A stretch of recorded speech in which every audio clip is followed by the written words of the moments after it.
Hey, I didn't see you there. I was just making some pasta. As you may know, pasta is found in almost every country, grocery store, and even pantry there is. This delicious meal is eaten all over the world, providing large portions, convenience, and nutrition. But have you ever wondered how it ended up to be such a widely renowned meal? Well, I will tell you.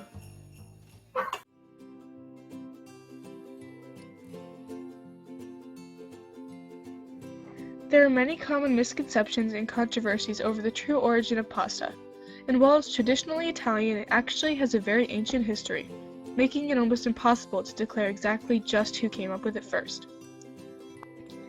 In order to connect the origin of pasta, we first should understand how it started, as a raw ingredient, durum wheat. Durum wheat is the hardest of all wheats. It is chosen as the wheat of choice for most pastas, mostly due to its long shelf life, but also because of its high protein content, density, and gluten strength. Durum wheat developed as a mutation from a similar crop, emmer. This occurrence dated all the way back to around 6000 to 5000 BC. Once durum had developed, we began to see how well suited to the soil and weather of Sicily and Campania, the region around Naples it was. As it thrived in these regions, we began to see it being grown in large quantity in southern Italy. In addition, according to Corby Kummer, Naples had the perfect climate for drying pasta. The alternation of mild sea breezes and hot winds from Mount Vesuvius ensured that the pasta would not dry too slowly and become moldy, or too fast and thus crack and break. It is for this reason that later in our pasta history, we see it thriving in these regions. As life on Earth began to complexify, we began to see the first cultivation and farming of wheat in the Fertile Crescent, around 12,000 to 10,700 years ago. It is thought that hunter-gatherers may have observed the natural cycles and even encouraged the growth of durum wheat in the region by managing the environment around them. We see the interactions of ancient civilizations and regions contributing and spreading pasta recipes, techniques, and knowledge. To start off, the first documented records of boiled noodles was seen in the Jerusalem Talmud of the 5th century. This record of pasta-like preparation in Arab lands provides a basis for the claim that the practice spread to Italy from Arabia.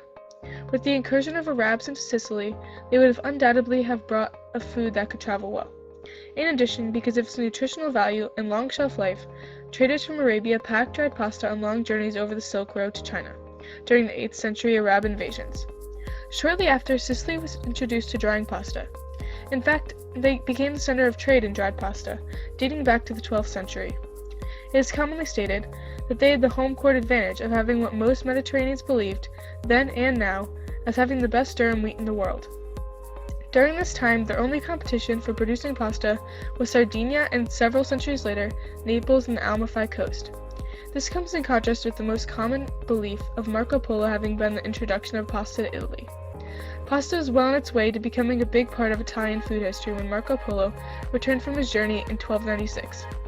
Pasta had already become a huge trading commodity in Sicily, Cagliari, and Sardinia. So Polo did not bring back the first pasta, it was already thriving there. By the 1300s, dried pasta was very popular for its nutritional value and long shelf life. Its popularity grew largely because of its convenience on long ship voyages across seas. However, the one thing holding back from its worldwide spread and popularity was the cost and labor associated with making it. Barefoot men had to tread on dough to make it malleable enough to roll out. The treading could last for a day. The dough then had to be extruded through pierced dies under great pressure, a task accomplished by a large screw press powered by 2 men or 1 horse.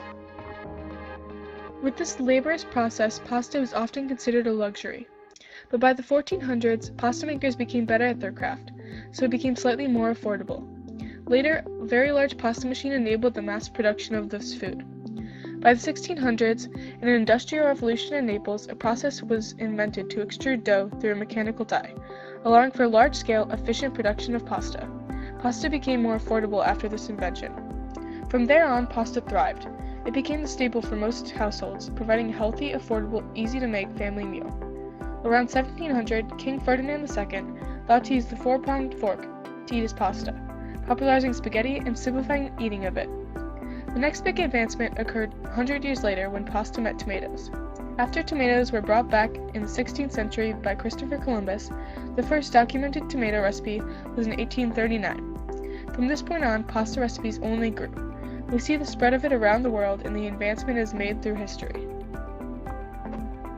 However, it wasn't until the decades 1880 to 1900 that we saw waves of Southern Italians immigrating to America and bringing pasta along with them. But this wasn't the first sighting of pasta in the Americas. It was first introduced when Thomas Jefferson came back with it from the U.S. from serving as a prime minister in France from 1785 to 1789. It was immediately popular and demand increased. Many sources like the National Pasta Association attribute a later Frenchman named Antoine Zarega with establishing America's first pasta factory in Brooklyn in 1848. This was a success.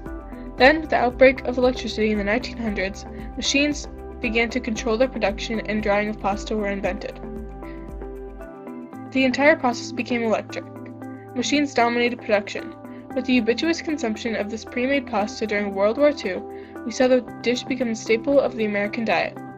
And as demand grew, pasta manufacturing plants began to pop up all over the Americas, spreading the joy of pasta. We began to see the varieties increase, such as egg, vegetable, cheese, and instant pasta. As it grew, so did tools.